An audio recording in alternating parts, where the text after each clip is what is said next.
Hemos realizado un viaje a Egipto y no era nuestra intención hacer ningún vídeo sobre ello. Existen miles de vídeos e imágenes sobre Egipto de mucha más calidad. Nuestra intención allí era solo descansar, tomar fotos para nuestro archivo de imágenes y tener el privilegio de ver con nuestros propios ojos lo que desde siempre nos ha llamado tanto la atención. Fue un viaje organizado que tiene su lado bueno, poder ver muchas cosas en muy poco tiempo, y su lado malo, tener que verlas demasiado rápido.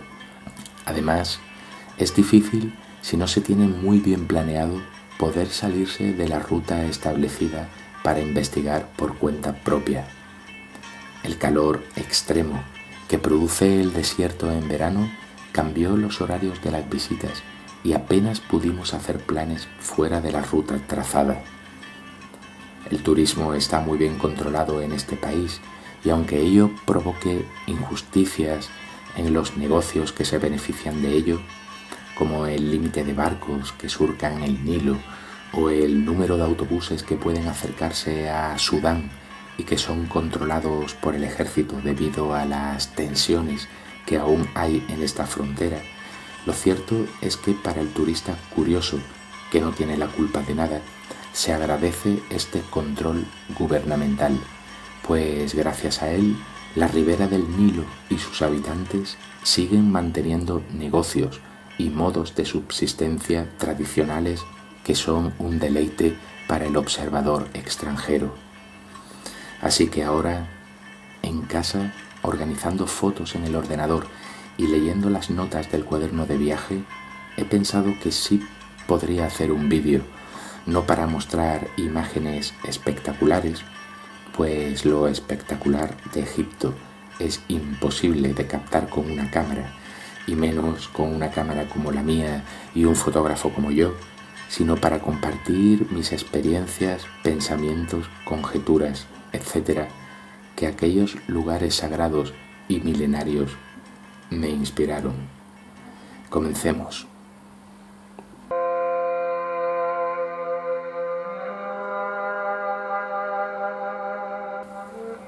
Para nosotros, Egipto y sus vestigios es el ejemplo paradigmático de cómo el ser humano solo puede ver aquello que sabe o le han enseñado a saber. Allí, entre las ruinas de aquel mundo antiguo, podemos estar ante lo imposible que, sin embargo, solo veremos el fruto del trabajo con fuerza bruta. Miles de esclavos con martillos de piedra y cinceles de cobre, cortando, puliendo y apilando rocas para satisfacer las necesidades de absurdas creencias impuestas por faraones tiranos. Aunque actualmente, y desde la propia ciencia, esta visión se ha corregido en parte, aún queda esa otra parte que no puede evitar descartar de cualquier estudio serio la intervención de algo sobrehumano en la realización de aquellos logros escultóricos y arquitectónicos. Así sucede, por ejemplo, con la propia cronología egipcia. La mayoría de los arqueólogos e historiadores solo la tienen en cuenta desde las primeras dinastías, considerando que esas épocas anteriores en las que gobernaron dioses y semidioses no son más que simples mitos. Y así surge el misterio. ¿Cómo puede ser entonces que mientras más atrás en el tiempo, más perfectas, grandiosas y difíciles de realizar sean las construcciones? Y surgido el misterio, surge también las teorías más heterodoxas, como la de los arquitectos extraterrestres o alienígenas ancestrales. Al final, y bajo un paradigma histórico que evidentemente no funciona, queda un mar de dudas sobre el que se ha derramado ríos de tinta. Y nos parece bien, pues ante lo desconocido, cualquier intento de comprensión, por muy imaginativo que sea, es loable al ser humano, pues está en su naturaleza tratar de explicar la realidad, y toda explicación de la realidad alcanzada hasta hoy en día estuvo siempre precedida por un acto de imaginación. Lo primero que nos sorprende de Egipto es lo que los historiadores del arte han definido como colosalismo, una especie de tendencia artística a representar las figuras y construir los edificios muy grandes.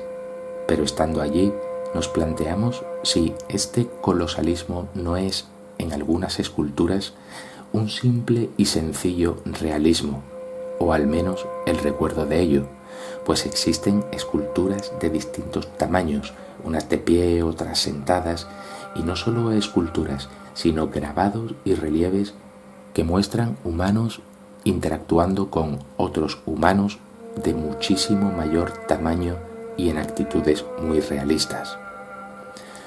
Según contaron los sacerdotes a Heródoto, aquellas estatuas distaban mucho de ser dioses, pero hubo un tiempo en el que los dioses gobernaron Egipto.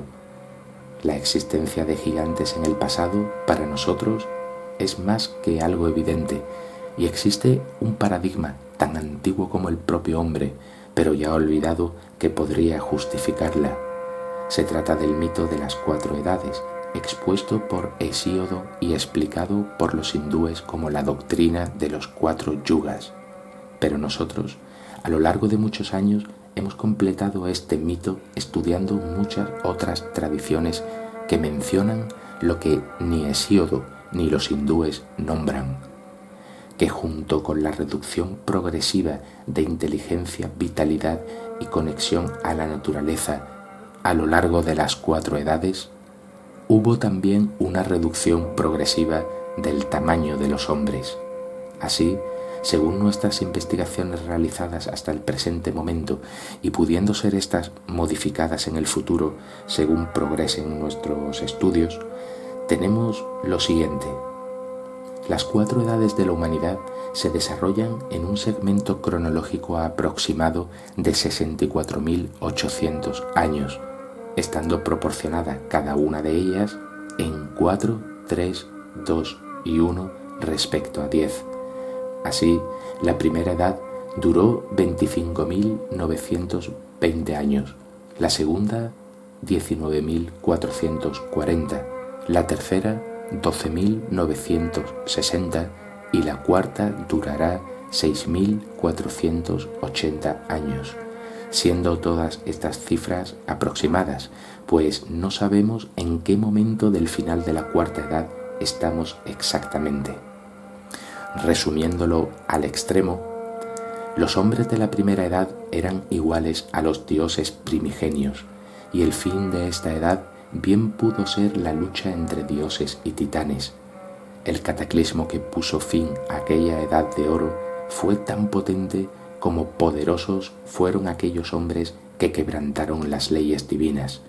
Los supervivientes se volverán los dioses civilizadores de la segunda edad, y bien por manipulaciones genéticas o bien por mutaciones provocadas por las nuevas condiciones atmosféricas y electromagnéticas del planeta, se adaptarán reduciendo de tamaño.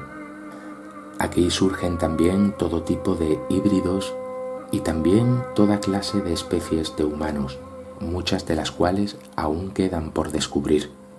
Toda la superficie de la Tierra y su interior serán modelada por los hombres conforme a las nuevas condiciones y el nuevo curso de los astros, que permanecerá sin variaciones hasta nuestros días.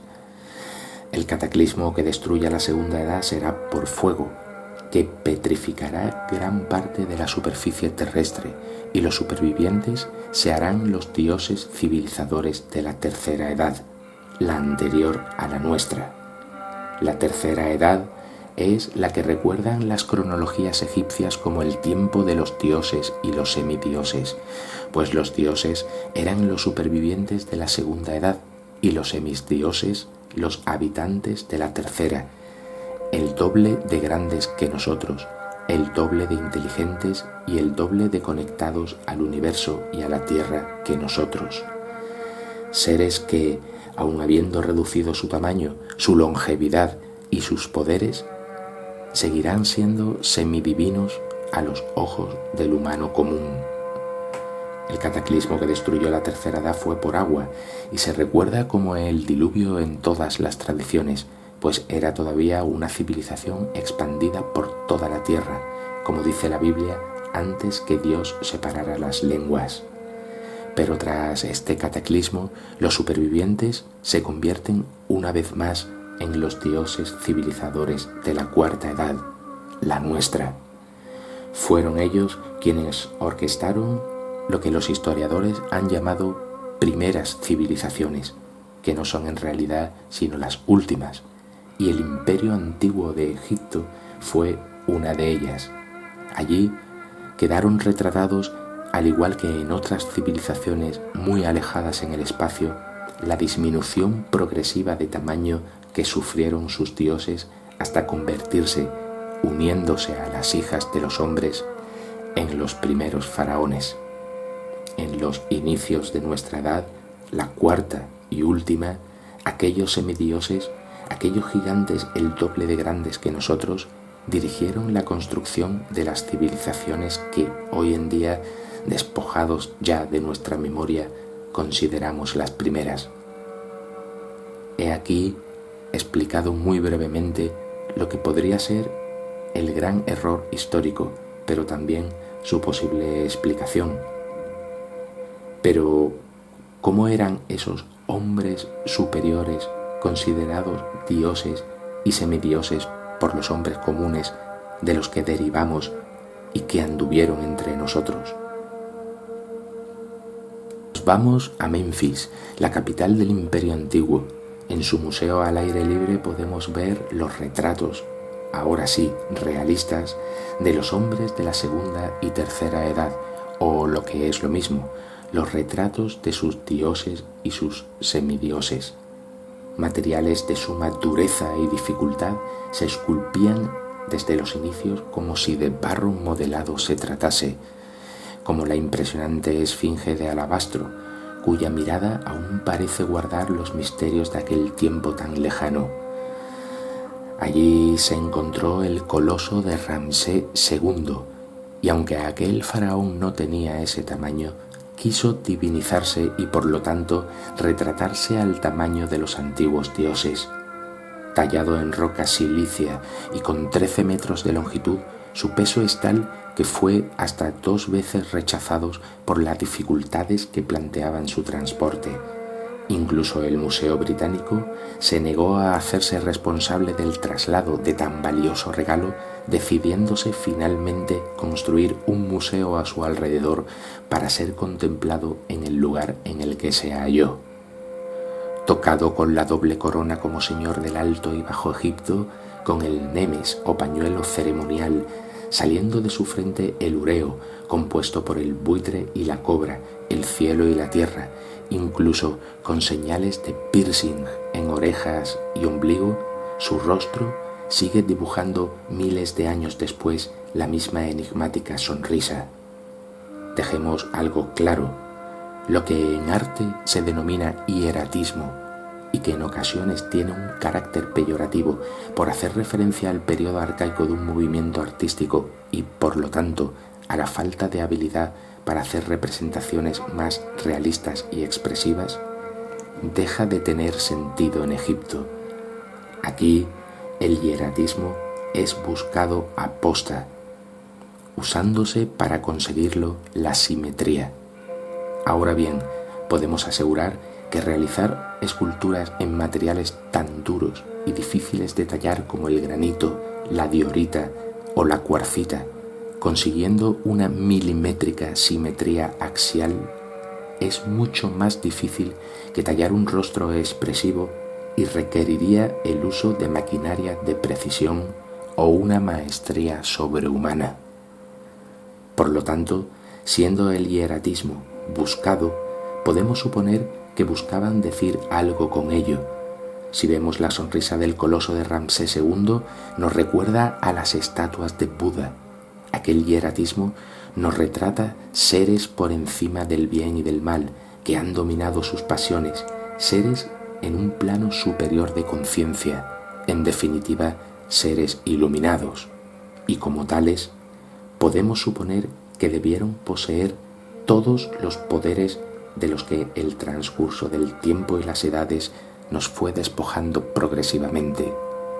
si poseían esos poderes chamánicos, búdicos o yógicos que en nuestra edad solo se pueden conseguir a duras penas y realizando las ascesis más radicales, como mover los objetos con la mente, levitar, dominar las fuerzas de la naturaleza, etc., podríamos entender entonces que los hombres comunes los vieran y adoraran como auténticos dioses. Vamos ahora a ver la Esfinge, las pirámides y entrar en la pirámide de Kefren.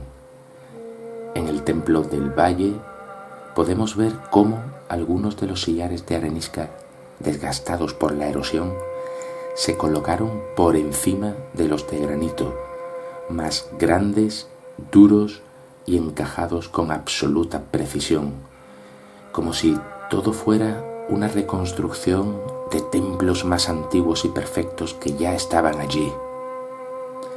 Sorprende las junturas de estos sillares, que son tan perfectas que apenas pueden apreciarse con la vista. A la Esfinge ya ningún turista puede acercarse, y las marcas de erosión por agua que indicaban que no se hizo en esta edad ya solo pueden apreciarse por la parte superior del monumento, pues la parte inferior fue restaurada en parte. Es sencillamente el parecido de la cabeza de la Esfinge, claramente posterior a la propia Esfinge, con la estatua de Kefren, lo que ha hecho que se considere esta pirámide la tumba de ese faraón, algo que, a pesar de ser muy evidentemente discutible, sigue estudiándose en los colegios, institutos y universidades. Un claro ejemplo de cómo, a fuerza de repetir suposiciones, éstas se vuelven verdades indiscutibles. Se ha dicho muchas cosas sobre la función de las pirámides: condensadores de agua de lluvia, generadores eléctricos o de energía etérica, etc. Y probablemente las pirámides sean todas esas cosas juntas. Es difícil de imaginar para nosotros lo mucho que duró la civilización egipcia. El nacimiento de Cleopatra, por ejemplo, aún está más cercano en el tiempo a la construcción del primer McDonald's que a la construcción de la Gran Pirámide. Dentro, todo parece dejar de tener sentido. Estamos ante las construcciones de mentes superiores y en su interior nos sentimos como un mono explorando una nave espacial. Nada sabemos todavía, y si nuestro nivel de conciencia sigue involucionando como hasta ahora, nada sabremos nunca.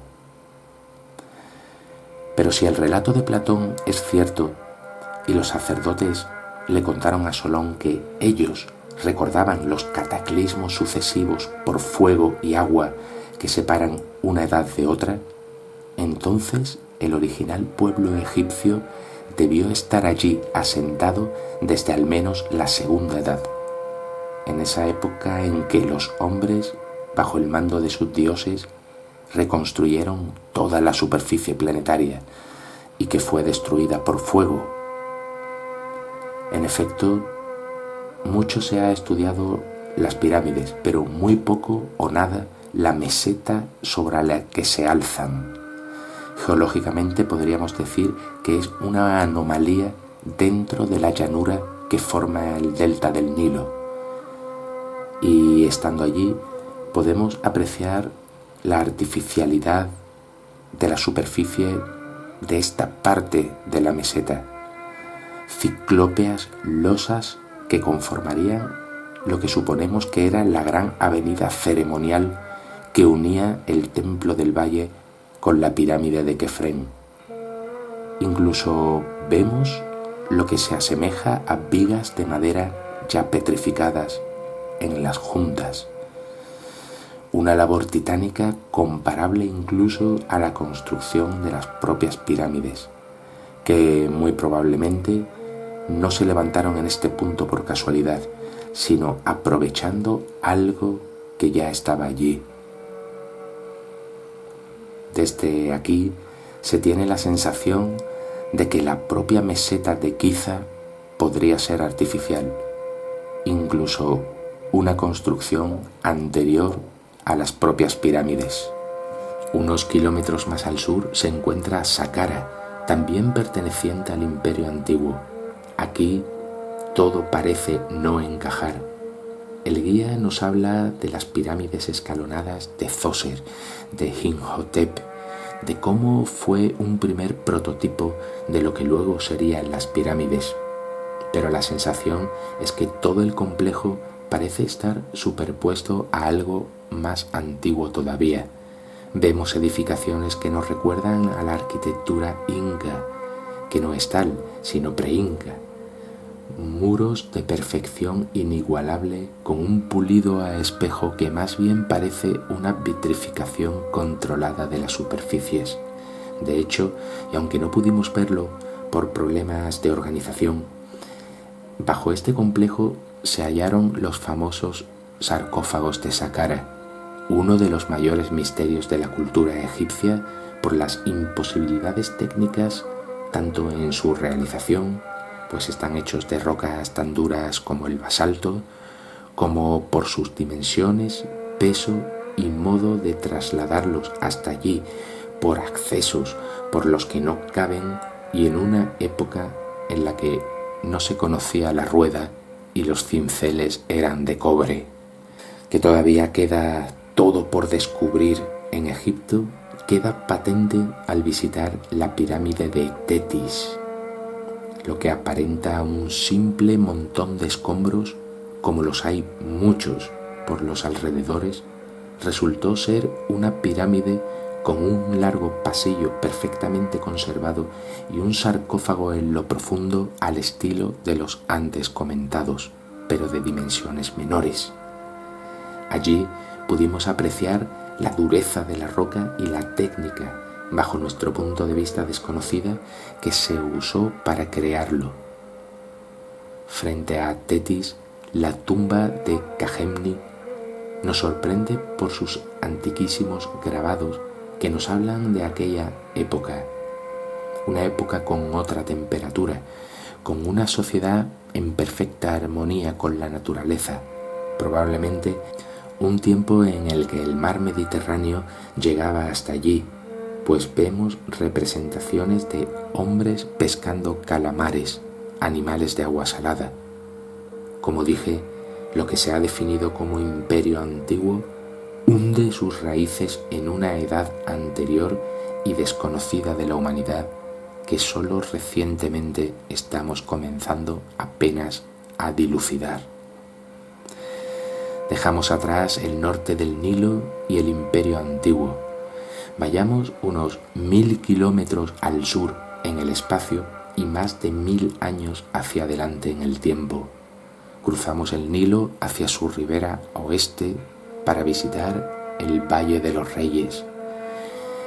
Es parada obligatoria aquí ver los colosos de Memnón, que se suponen una representación del faraón Amenhotep III. Forman parte de un inmenso complejo limítrofe entre la fertilidad del valle y el desierto occidental. Toda esta zona sigue en excavación y podemos apreciar aquí cómo todo lo que conocemos sobre la antigua cultura egipcia no es más que la punta del iceberg. Bajo las arenas del desierto, que hace miles de años debieron ocupar otro lugar, siendo todo esto mucho más verde y fértil, deben permanecer sepultados todavía hoy día infinitos secretos. También vemos lo que se ha llamado las tumbas de los trabajadores, otro misterio aún por explorar, pues ni son tantas tumbas como trabajadores había, ni han sido lo suficientemente estudiadas. Aquí vemos la casa de Howard Carter, el famoso arqueólogo cuya honorabilidad como tal se está poniendo en duda hoy en día. El desierto nos castiga con su calor casi obligándonos a hacer la penitencia necesaria para visitar esta milenaria necrópolis. Al entrar al Valle de los Reyes, nuestro guía nos proporciona un dato de suma importancia. Es algo aceptado por los arqueólogos que la montaña con forma piramidal que corona el valle influenció en aquellos reyes a la hora de elegir ese sitio para excavar sus tumbas. Al existir este tipo de montañas en otros lugares del planeta, nos planteamos si no habría que buscar también construcciones antiguas bajo ellas. No se trata, pues, solo de buscar un tipo de piedra y condiciones ambientales que favorezcan la conservación de los cuerpos, sino que creemos, como si quisieran aprovechar los intercambios de energías sutiles que se provocan entre la superficie y el interior. A la vuelta, entendemos que los minerales existentes allí y que son aprovechados por los artesanos son potentes agentes energéticos. Como decía Hermes, aquí llamado Tot, como es arriba, es abajo, y así las tumbas que están debajo parecen excavarse buscando los ejes energéticos que deben provocar los picos de las montañas que están arriba. En el museo podemos ver una extraordinaria maqueta que muestra los distintos grados de inclinación de los pasadizos que llevan a las tumbas y cómo buscan estos ejes. Es difícil imaginar con tantos turistas lo que supondría bajar en soledad y penumbra al interior de estos sepulcros que representan el inframundo. Aún así, un aluvión de preguntas nos asalta. En las paredes, seres infradimensionales adquieren fisicalidad e interactúan con los hombres y con los dioses. ¿Son simples escenas del libro de los muertos, del viaje de ultratumba, o transmiten alguna otra enseñanza? Los planos de distintas densidades que conforman esta realidad se superponen e invierten cuando nos adentramos en el interior de la Tierra, cuando nos acercamos al inframundo. ¿Ha sido la escritura jeroglífica realmente traducida?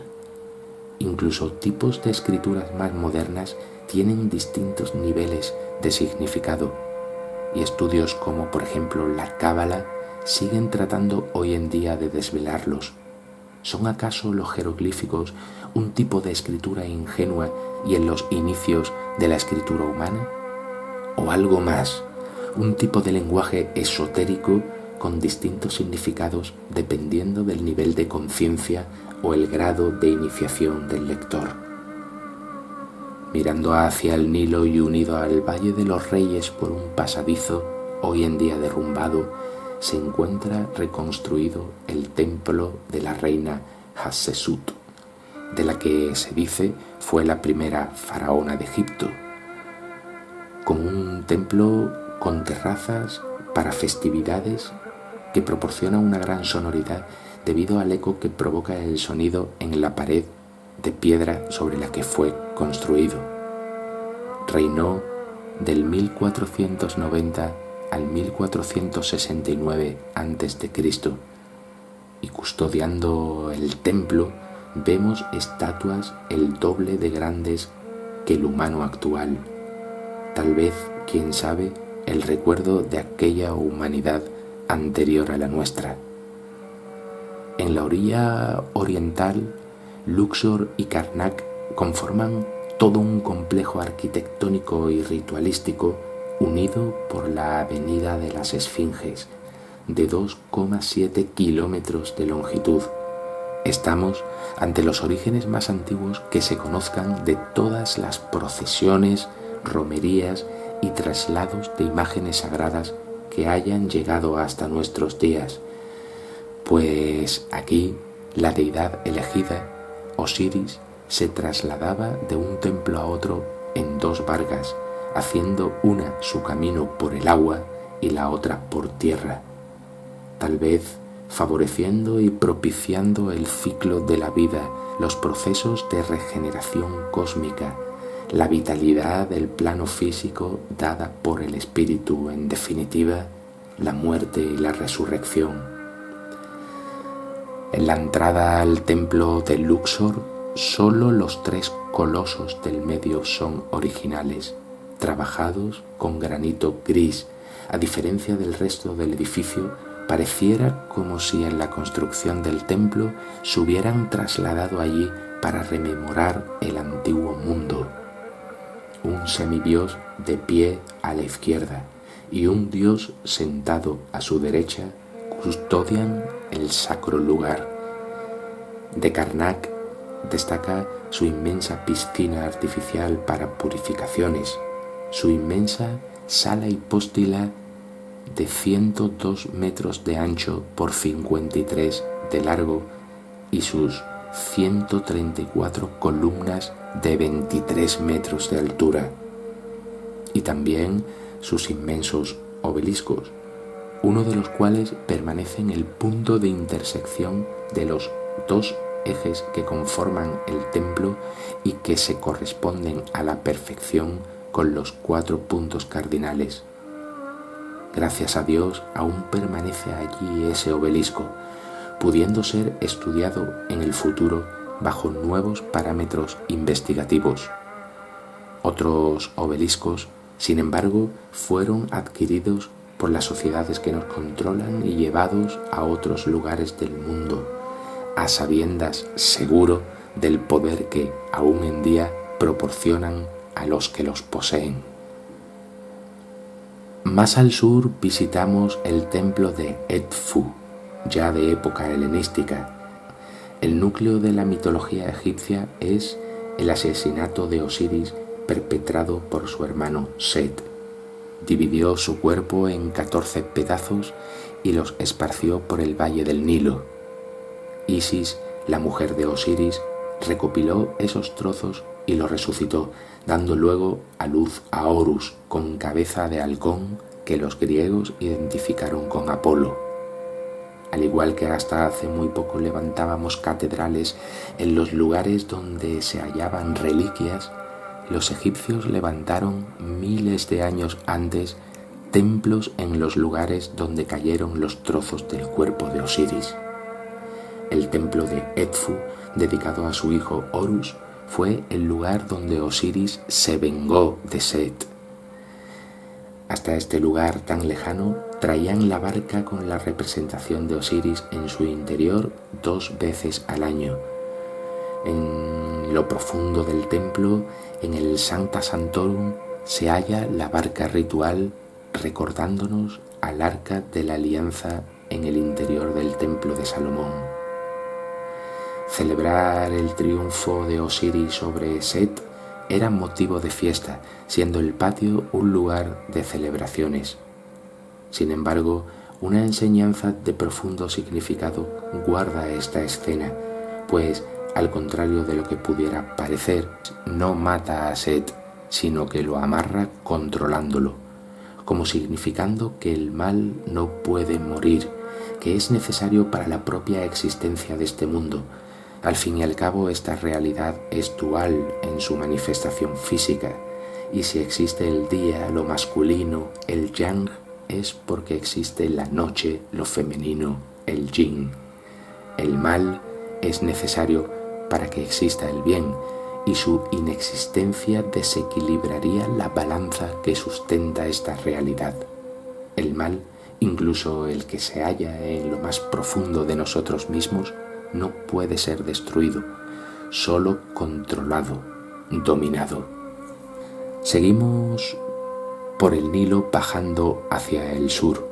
Vamos hacia el curioso templo de Kon Ombo. Pero antes es necesario hacer una parada para visitar un poblado nubio.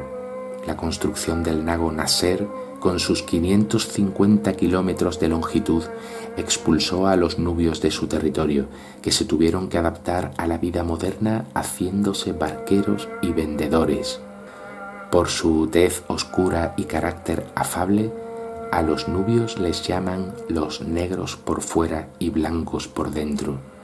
Sus modos de vida siguen siendo los tradicionales: casas hechas de adobe, comida recolectada de la naturaleza y una eficaz medicina basada en plantas medicinales.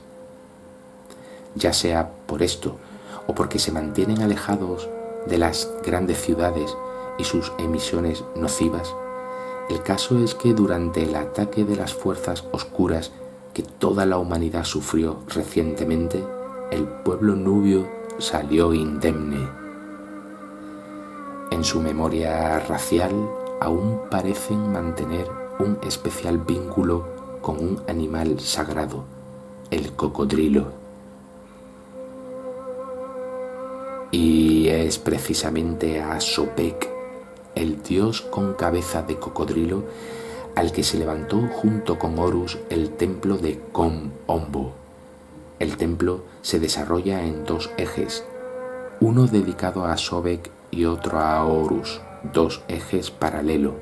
Cada eje desemboca en una especie de petilo, lo que parecen dos trozos de alguna construcción más antigua, realizadas con un tipo de granito, de nuevo con apariencia de vitrificación en sus superficies. Se toca allí estas piedras que dicen estar cargadas de energía y sanar, y es que es reconocido que ya existía un antiquísimo culto de naturaleza desconocida allí. Un grabado ayudó a los arqueólogos a comprender cómo contabilizaban el tiempo los egipcios. Inmensos sillares abandonados que pasan desapercibidos a los turistas. Una escena en relieve dividida por la mitad con tal precisión que hoy en día habría que hacerlo con láser y cuyo punto medio está negro al ser tocado por tanta gente. Un pozo al que llaman jocosamente el nilómetro, pues servía para medir el nivel del Nilo y poder tener una previsión de sus crecidas, aunque realmente parece algo más. Casi vislumbramos allí, producto quizás de la sugestión, extraños rituales y cocodrilos removiendo el agua mientras engullen trozos de carne humana. Porque allí nos preguntamos quién era realmente Sobek, tal vez uno de esos híbridos que ya convivían con los hombres en la Segunda Edad. El contacto humano con seres de apariencia reptiliana es común en muchas tradiciones de otros lugares del mundo. Aquí también vemos otro relieve con multitud de instrumentos de medicina. Al igual que los nubios, expertos en medicina natural, aún mantienen su vínculo con el cocodrilo. Allí se relacionaba la medicina con el dios con cabeza de cocodrilo.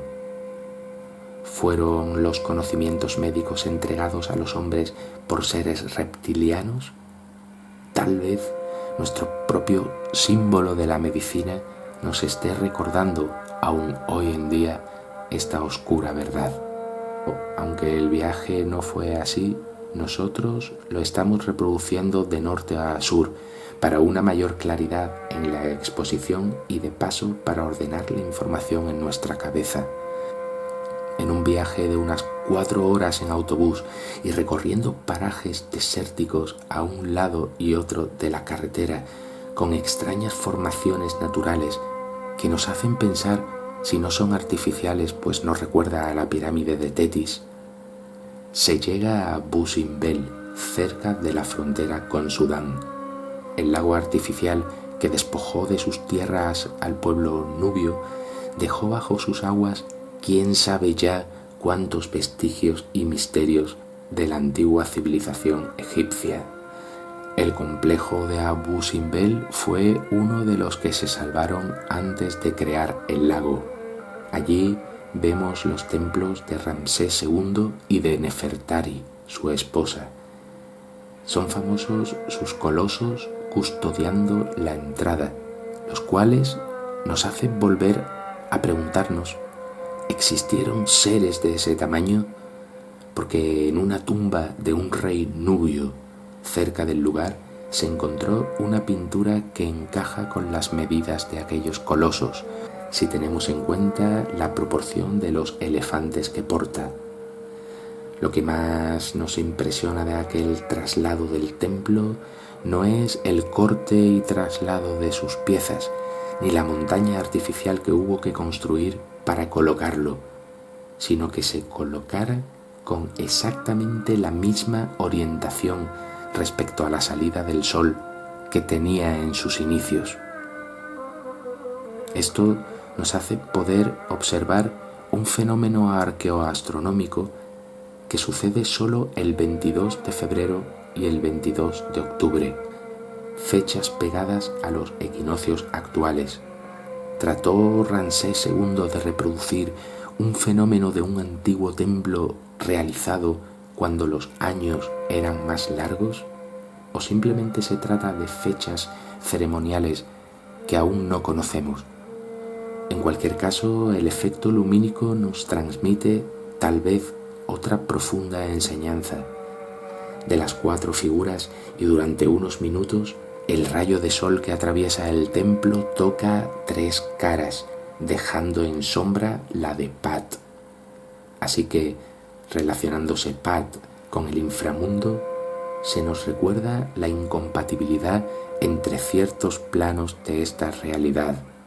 Los seres infradimensionales no pueden manifestarse a la luz del sol, de Ra, y tal vez por ello se les rinda culto en las profundidades de la tierra.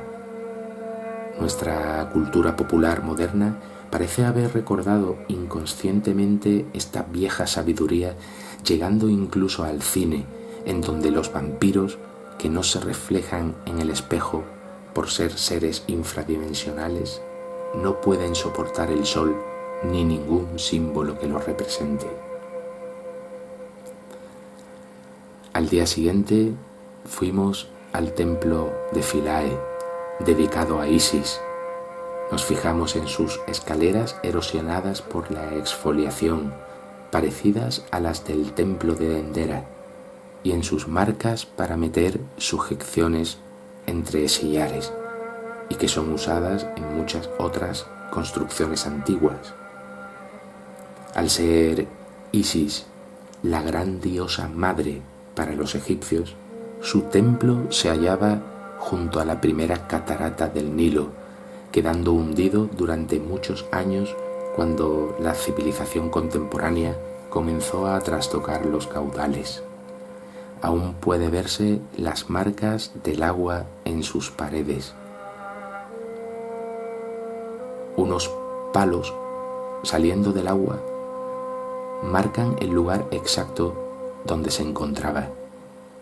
Qué bello debió ser el templo situado en su lugar original, retumbando en sus paredes el sonido incesante de aquella catarata sagrada. No es extraño que los egipcios reconociesen en este mágico lugar el sitio en el que Isis recompuso el cuerpo de Osiris y le dio vida de nuevo. Toda esta zona del Nilo nos recuerda aquella tablilla sumeria que hablaba de que fueron los dioses los que excavaron los ríos, pues las islas que conforman esos amontonamientos parece responder a las construcciones de esa civilización madre de la que ya hemos hablado en otros vídeos, que modeló toda la superficie del planeta y que probablemente creara el cauce del Nilo, ya de por sí extraño, pues es uno de los pocos ríos que transcurre de sur a norte del planeta. Montañas artificiales construidas en otras edades surgen desde las profundidades del río sagrado. ¿Cuántos secretos habrán quedado bajo sus aguas? ¿Cuánta sabiduría hundida?